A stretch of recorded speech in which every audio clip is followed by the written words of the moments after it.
तीनी तुंडरे एमसीक्यू प्रश्न चलतु देखा एवं समस्ते लाइव चैट बॉक्स रे आंसर देबे। प्रथम प्रश्न एठी गणतंत्र शासन ही डैश शासन एथिरे संदेह नाही। कौन अछि प्रश्न आउ थरे पिला माने गणतंत्र शासन ही डैश शासन एथिरे संदेह नाही।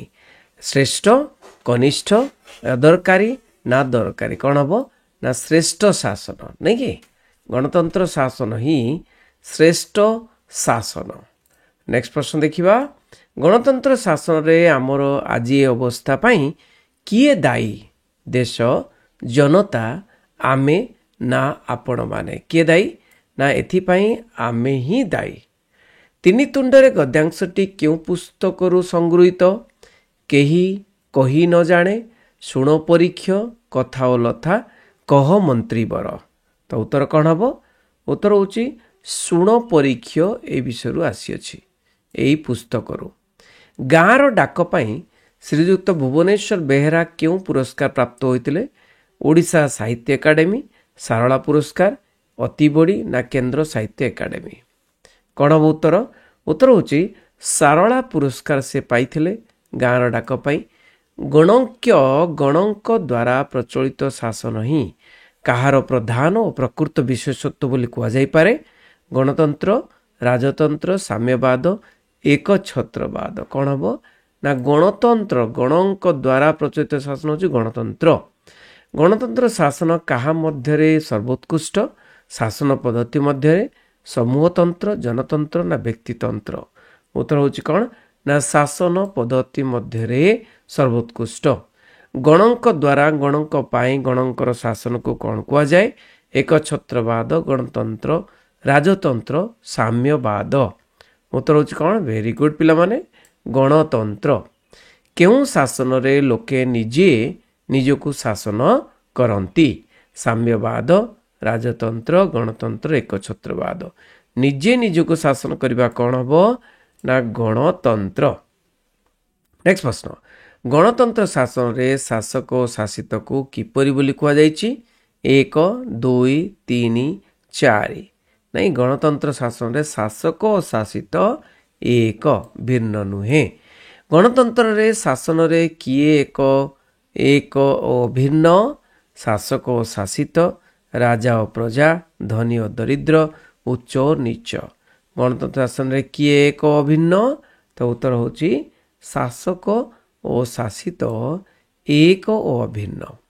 नेक्स्ट प्रश्न भारत रे केउं न्याय को लंका रे हरि शब्द परि कह जायछि सामाजिक न्याय अर्थनैतिक न्याय व्यक्तिगत अधिकार व्यक्तिगत स्वाधीनता कौन हम ना सामाजिक न्याय को कौन कह जाय सामाजिक न्याय को लंका रे हरि शब्द परि।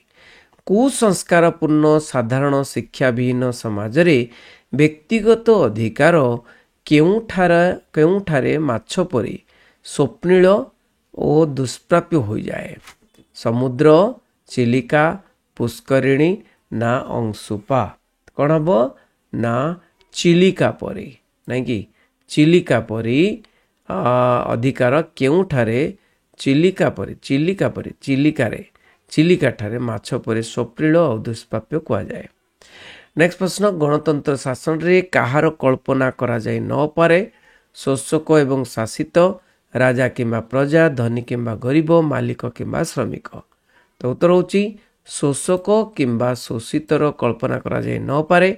भारत रे गणतंत्र रे समष्टिगत प्रगति को प्राबंधिक कहा परी कोपल कल्पित भावे उल्लेख करछंती आकाश कइया लंका रे हरि शब्द चिलिका माछ तीनी तुंडरे माने भारत रे गणतंत्र रे समष्टिगत प्रगति को कहा सहित कहा परी ना आकाश कइया परी। गणतंत्र रे कहार शासन परोक्ष हवा स्वाभाविक जनता प्रजा राजा दलपति। उत्तर होची जनतांकर शासन परोक्ष हेबा स्वाभाविक। लोक प्रतिनिधि मनोनयन केउं शासनर मेरुदंड अटे गणतंत्र साम्यवाद राजतंत्र एक छत्रवाद। लोक प्रतिनिधि मनोनयन कोठी हुए ना गणतंत्र रे हुए। केउं संबंधी ज्ञान रे सुशिक्षित भोटदाता माने लोक प्रतिनिधि हेबा पाई उपयुक्त अटंती शासन साधुता सचेतन ना प्रोपागंडा केउं संबंधी ज्ञान रे उत्तर होची ଶାସନ ସମ୍ବନ୍ଧୀୟ ଜ୍ଞାନରେ ସୁଶିକ୍ଷିତ ଭୋଟଦାତା ମାନେ ଲୋକପ୍ରତିନିଧି ହେବା ପାଇଁ ଉପଯୁକ୍ତ ଅଟନ୍ତି। ନିଜ ଅଧିକାର ତଥା କର୍ତ୍ତବ୍ୟ ଜ୍ଞାନ ସମ୍ବନ୍ଧରେ ଅଜ୍ଞ ଦେଶର ଜନତା ଉପରେ କାହାର ଅପେକ୍ଷା ପ୍ରୋପାଗଣ୍ଡା ବିଶେଷ କାମ କରେ। ଉଦାସୀନ, ଅଚେତନ, ଗୁଣ, ସଚେତନ।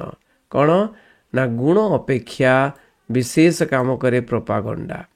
ବିରାଡ଼ି ବୈଷ୍ଣବ ମାନେ କେଉଁ ଲୋଭରେ ଜନତାର ପ୍ରତିନିଧି ହେବାକୁ ବାହାରି ପଡ଼ନ୍ତି? ଅଧ୍ୟକ୍ଷ, ପ୍ରଶାସକ, ଶାସନ କ୍ଷମତା ନା ମନ୍ତ୍ରୀ? ବିରାଡ଼ି ବୈଷ୍ଣବ ମାନେ ଏ ଯେଉଁ ଶାସନ କ୍ଷମତା ଲୋଭରେ ଜନତାର ପ୍ରତିନିଧି ହେବାକୁ ବାହାରି ପଡ଼ିଥାନ୍ତି।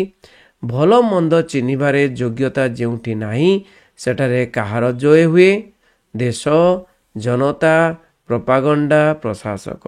ଯଦି ଭଲ ମନ୍ଦ ଚିହ୍ନିବାର ଯୋଗ୍ୟତା ନାହିଁ ସେଥିରେ କ'ଣ ନା ସେଠାରେ ପ୍ରୋପାଗଣ୍ଡାର ଜୟ ହୁଏ। ପ୍ରୋପାଗଣ୍ଡା ମାନେ ପ୍ରଚାର। ପାଣୁକୁ ଦେଖି ଗୋସେଇଙ୍କ ଦେହରୁ କ'ଣ ଗମ ଗମ ହୋଇ ବାହାରିଗଲା? ବୋହିଗଲା ରକ୍ତ, ଝାଳ, ଲୁହା, ପାଣି। ଉତ୍ତର ହେଉଛି କ'ଣ ନା ଝାଳ ବୋହିଲା। ଗମ ଗମ କରି ଝାଳ ବୋହିଲା।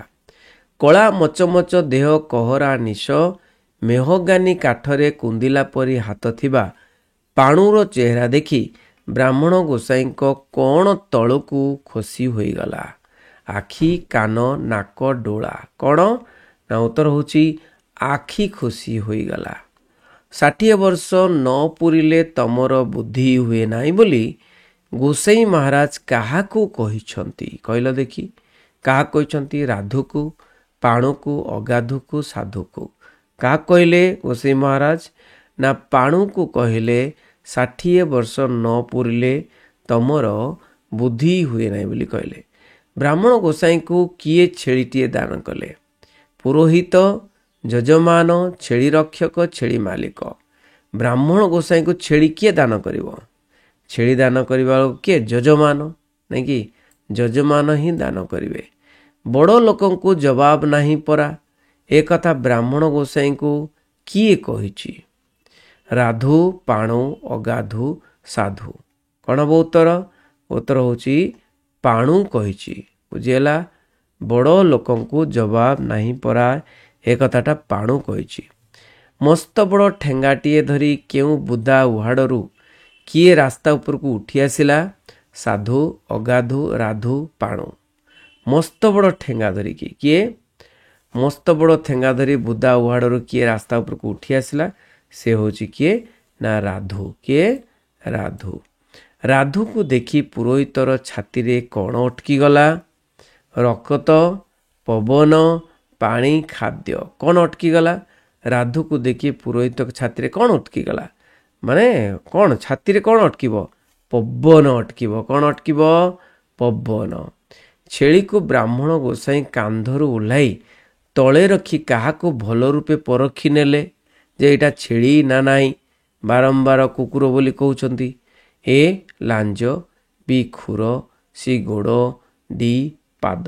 କାହାକୁ ପରଖି ନେଲେ? ନା ଖୁରକୁ ପରଖି ନେଲେ। କ'ଣ ହେବ? ଖୁରକୁ ପରଖି ନେଲେ। ନେକ୍ସଟ ପ୍ରଶ୍ନ, ବିରାଟକାୟ ପୁରୁଷ ଅଗାଧୁ କେତେ ହାତିଆ ଠେଙ୍ଗା ଧରି ଆବିର୍ଭାବ ହେଲା? କେତେ ହାତିଆ? 3 ହାତ, 4 ହାତ, 5 ହାତ, 6 ହାତ। କ'ଣ ହେବ? ଉତ୍ତର ହେଉଛି 4 ହାତ ଠେଙ୍ଗା ଧରିଥିବା ମଣିଷଟି, ନାଇଁ କି କୁହାଯାଇଛି। ତେଣୁ 4 ହାତିଆ ଠେଙ୍ଗା ଧରି ସେ ଆବିର୍ଭାବ ହେଲା। ବିରାଟକାୟ ପୁରୁଷ ଅଗାଧୁ। ତେଣୁ ବହୁତ ଗୁଡ଼ିଏ ପ୍ରଶ୍ନ ଆମେ ଆଲୋଚନା କଲେ। ଭଲ ଲାଗିଥିବ ନିହାତି ସମସ୍ତଙ୍କୁ ସେୟାର କରିବେ। ଏଇଭଳି ପାଠ ପଢ଼ିବା, ଆଗକୁ ବଢ଼ିବା। Thank you very much. ବନ୍ଦେ ଉତ୍କଳ ଜନନୀ।